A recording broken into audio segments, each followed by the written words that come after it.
He bullied him every day, but what he discovered next changed everything.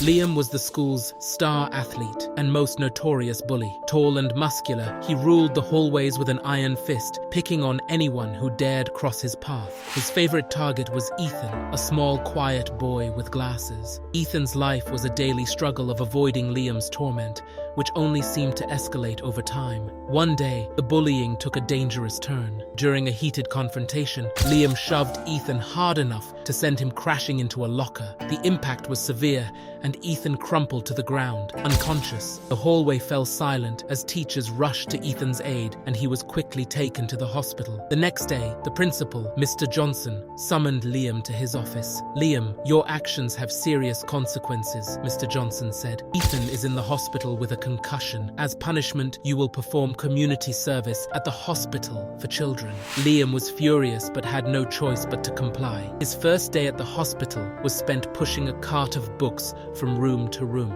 As he entered the pediatric ward, he was struck by the sight of young patients battling serious illnesses with smiles on their faces. In one room, Liam noticed a young girl with a bald head playing with a doll. She looked up and smiled brightly at him. "Hi, I am Lily, and who are you?" "My name is Liam." "What are you doing here, Liam?" Lily asked. "I'm here to..."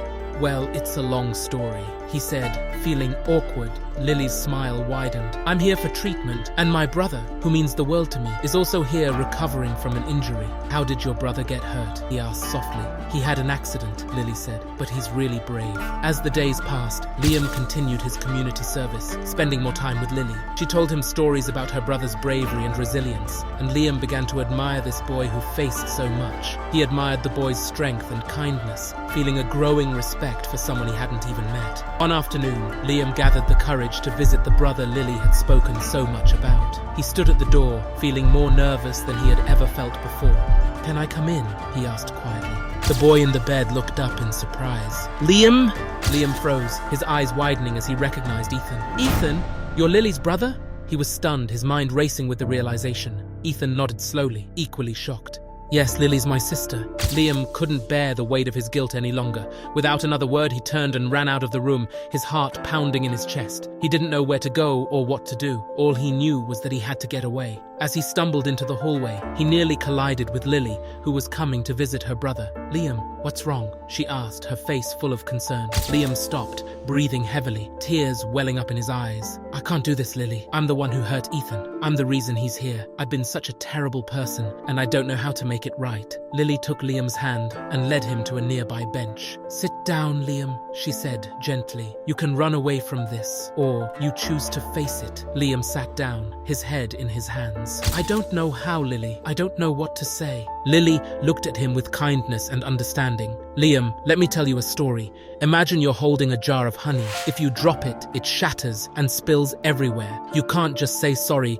and expect the honey to go back into the jar. You need to carefully clean up the mess, piece by piece. It takes time and effort, but with patience, you can make things right. My brother is strong, but he needs to see that you are willing to make changes and that there's hope. You need to show him that you mean it, not just with words, but with actions." Liam looked up at her, tears streaming down his face. "How do I do that?" Lily smiled. "By being there for him, by helping him, and showing him that you've changed. Actions speak louder than words, Liam. It's not going to be easy, and it will take time, but if you're sincere, Ethan will see that, and you'll see it too." Liam took a deep breath and said, "You're right, Lily. I need to make things right." Together they walked back to Ethan's room. Liam paused at the door, his heart racing. He looked at Lily, who gave him an encouraging nod. He stepped inside and faced Ethan, who was still sitting in bed, looking both angry and hurt. "Ethan, I know saying sorry isn't enough. I ran because I couldn't handle the guilt, but Lily helped me see that I need to face this. I want to make things right. I want to help you, be there for you,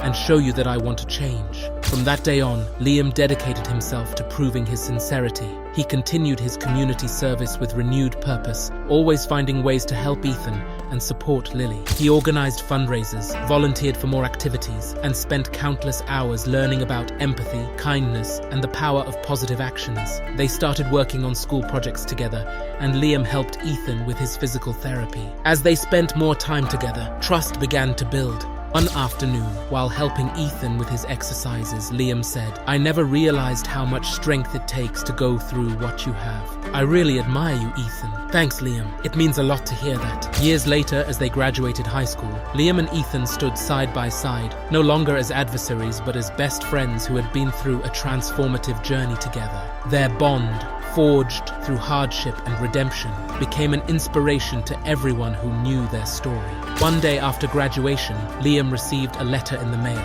It was from Lily. Inside, there was a picture of her, Ethan, and Liam together at the hospital. On the back, she had written, "Thank you for being my hero, Liam. You've shown me what true strength and kindness look like. It's never too late to change and make amends, and true friendship can emerge from the most unlikely situations. Love, Lily."